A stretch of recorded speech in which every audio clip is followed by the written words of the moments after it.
Hi everyone. So fall is here, and if you're anything like me, this is probably my favorite time of year in terms of reading and the types of books that I get to dive into. When the weather gets cold and Halloween is approaching, I definitely like to curate the books that I'm reading. I love to read more spooky books, more moody books, and I thought today I would share with you 5 books that I think are perfect for October and Halloween season, but also just generally for fall and as the weather gets colder. These 5 recommendations I think will definitely set the mood for you if you're super into Halloween and spooky season. So this is going to be a lot of fun. As I was looking through my book collection and deciding on the 5 books to include in this video, I realized that most of the books that I picked out are Gothic novels. One isn't, but the rest are. So I thought we could just start the video by going into what a Gothic novel is so that you can see if that's something that sounds interesting to you and something that you'd like to pick up for the season. So I literally just Googled what is a Gothic novel. Google says a Gothic novel is a work of fiction that is characterized by mystery, horror, and the supernatural, and is often set in a haunted or decaying building. That I think is such a funny definition and like oddly specific, but I love it because it's true. So I think it's kind of obvious why I like to dive into Gothic novels this time of year. With the themes of mystery and horror, it definitely is suitable for like Halloween and October. But also I just feel like Gothic novels are generally moodier and like very atmospheric and perfect for the fall season. So if you like these themes and they sound intriguing to you, I definitely think you will like these 5 books that I am about to recommend. So let's just dive right in. So we're gonna start off strong with, it's gonna be hard not to say this about all of the books here, but with one of my, I think, all-time favorite books, and a very underrated one in my opinion, that is Rebecca by Daphne du Maurier. I actually read this when I was quite young in school. It was assigned in my class, my English class. It is certainly the first Gothic novel that I ever fell in love with, maybe even the first Gothic novel I ever read. And it's also, I believe, like the first classic novel that I ever loved and just really fell in love with. And so this is a special book for me. I've read it so many times and I feel like it gets better with time. I loved it as a kid and I love it now. I think that's a great thing about this book is that it's a classic, but it's very readable. It's very straightforward. The dialogue and the prose is beautiful, but it doesn't feel overwhelming. It doesn't feel super dense. It's definitely something that you can pretty easily get through. So I'll just give you a brief synopsis of the book. This book follows Miss Maxim de Winter. She is a newlywed and married to Mr. Maxim de Winter. She moves into her new husband's large estate called Manderley, and she is confronted by these sinister characters and events and is not entirely sure what to make of them. And she slowly begins to find out that the mansion is haunted, per se, by Maxim de Winter's late ex-wife, Rebecca. That's all I'm gonna say, but if you are looking for an atmospheric and suspenseful story centered on a haunted romance, I think this is the perfect book for you. It also takes place at Maxim de Winter's estate, as I said, and so the mansion itself is definitely a character, I would say. You get to explore the haunted old halls of Manderley and unlock the secrets of the mansion, which I've always loved. A very interesting and intricate setting in a book, especially in a Gothic novel, and I think that's a theme that I look for in Gothic novels, so it has that as well. There's a lot going on in this little book, but it's a masterpiece. I love this book. I've reread it, and every time I enjoy it, and I wish I could read this for the first time again. So if you haven't read this, I highly, highly recommend. Yeah. So the next book on my list is Perfume by Patrick Suskind. This is probably the most unique story on this list. It follows the main character, whose name is Jean-Baptiste Grenouille. He's a Frenchman and he is born with this superhuman sense of smell.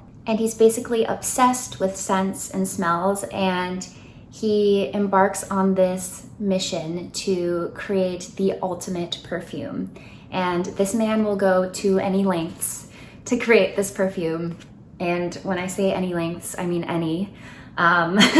This book features a theme that I love in Gothic literature, which is the crazed genius or like passionate prodigy, someone who is obsessed with their craft and will go to questionable lengths to create their art or their science or whatever they're working on. And you'll see this in other Gothic novels that are in my list here. But I also really love the setting of this book. So this takes place in 18th century Paris and France. And you're really immersed into like the Parisian slums and the grotesque and sinister and corrupt world that the main character lives in. I think it's so much fun to follow a morally ambiguous or questionable narrator, and that's also a theme that pops up in a lot of these books that I love. I think it's just so fun, and I like being on the edge of my seat and not really knowing if I should trust the narrator. This one you definitely shouldn't, and it will become apparent very quickly. But yeah, that's Perfume. It's definitely a strange book, but if you like a bit of a weird plot and like strange characters, I would recommend this. I actually just read the next book that's on my list. It's called We Have Always Lived in the Castle, and it's by Shirley Jackson. I've been wanting to read this for a while now, and I thought I would finally read it this October, and I will say it did not disappoint. So this story follows the main character. Her name is Mary Catherine Blackwood, also known as Mary Cat to her sister Constance. Her and her sister and their uncle live in this house on the edge of town, and they are despised and persecuted by the townspeople for a murder that took place in their home 6 years prior. So I won't say who, but a member of the Blackwood family was accused of murdering essentially the rest of the family. I would recommend this book if you enjoyed a series of unfortunate events as a kid, because it has similar quirky and questionable characters, and I think it's so fun to follow the main character, Mary Cat. She's the ultimate unreliable narrator. She's definitely a bit homicidal, but she normalizes it for herself, and the people around her also normalize it. So it's a very interesting dynamic that you're thrown into. Similar to Rebecca, I think this book does a good job of world building and bringing you into their quirky, haunted home. So I think this is perfect for October and for Halloween. And it's a short little read. I think it's 150 pages. So if you don't have a ton of time to read and you just want to get through a fun little book, I would recommend this one. Switching things up a little bit, this is not a Gothic novel, but I really wanted to include this one in my list because I do love this book so much.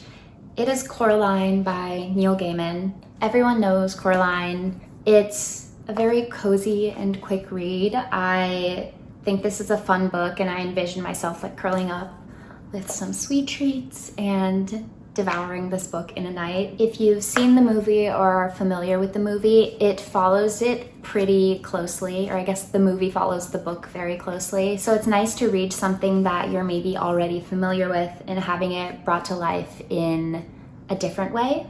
If you're not familiar with the story of Coraline, it's basically about this little girl named Coraline. She moves into a new house with her parents, and she finds this secret passageway hidden in her house, and she goes through, and it leads her to a mirrored world of her own. And at first she's mesmerized by this mirror world, but things quickly turn sinister. I would describe it as kind of a more sinister version of Alice in Wonderland. It's definitely whimsical, and it's an adventure. It has a lot of quirky and memorable characters that you will fall in love with or be very scared of. It's the type of world building and adventure that I would have loved reading as a kid, like Alice in Wonderland, so I highly recommend this one for adults. Also, if you do get the version of the book with illustrations, the illustrations are actually terrifying. Like, I can't believe that kids were like looking at these illustrations. Let me see if I can find the one that actually stopped my heart from beating. Oh yeah, this one. That's actually really scary to me. So yeah, that's so scary. Actually, I'm gonna stop looking at that. But yeah, I would highly recommend this for spooky season. Yeah, there's not much else to say about it. I just think it's a fun read that everyone can enjoy. Okay, so back to Gothic novels. I could not create a list of my favorite Gothic novels without including this one. I think it's fair to say that this is probably one of the best, if not the best, Gothic novel of all time, and that is Frankenstein by Mary Shelley. I would say that this book and the next book I'm going to talk about are tied for most beautiful writing. There are lines in this book that you will reread over and over to just try and soak in how beautiful it is. And I'd say this is probably the most epic novel out of all of the ones on this list, in the sense that it follows a character from his youth essentially to the end of his life. So it's definitely a very enveloping story, and when you finish it, it just like sits heavy. So if you don't know the story of Frankenstein, it follows a man named Victor Frankenstein, and he is an ambitious and intelligent man with an obsession with alchemy and science. And through his obsessive studies, he discovers the key to creating life. And so he embarks on this experiment to create a living creature. So he succeeds and he creates what he calls a monster, and he comes to terms with what he's done, and he just completely abandons this creature and runs from what he's created essentially. And as this abandoned creature tries to create a life for himself, you learn more about him, but you also learn about the implications of creating life without the intention of nurturing it, and how morally incorrect and tragic even that can be. It is a horror novel. There's definitely, violence, and there's murder, and there's tragedy, but it's also a very sad and poignant novel about isolation and not having community and not finding love in the people around you. And so I think that if you haven't read this book, it might be more than you think it is. It's a beautiful and tragic story, and it will make you cry, but it also has the elements of horror and Gothic themes that you're probably looking for in a spooky read. So I think that's why this is such a famous book. There's so many layers to it. It's such an intricate novel, and Mary Shelley was 16 years old when she wrote it, which, so this deserves all the accolades that it has, I think. But yeah, this one, I don't have the words to describe. I think you should just read it. It's a beautiful and sad story, and it will sit with you for a long time after you read it. So the last book on this list, but definitely not least wonderful or incredible, is The Picture of Dorian Gray by Oscar Wilde. Like I said, I feel like this and Frankenstein are tied for most beautiful prose. Oscar Wilde was, I don't know what his mind was like, but I would have loved to talk to him because his writing is just gorgeous. It's gorgeous, and there are passages and lines in this book that you will want to reread over and over just to really appreciate the beauty and intention of what he's writing. I first off will start by saying I recommend the uncensored version of this, which I think is a recent publication actually. Yeah, I'm not sure when the uncensored edition came out, but try to find this version if you can, because this is the story that Oscar Wilde intended to write. As you may know, Oscar Wilde was persecuted and inhumanly treated for being gay, and this book played a big part in his persecution, because I would argue there are some queer relationships in this book and in the story. And so I just think we owe it to him to read it as he wanted, and as he intended. So yeah, I would highly recommend the uncensored version. So this story follows a wealthy and privileged man named Dorian Gray, and he runs in pretty elite social circles where he's surrounded by artists and intellects. I don't know why I put quotes around that. They are intellects.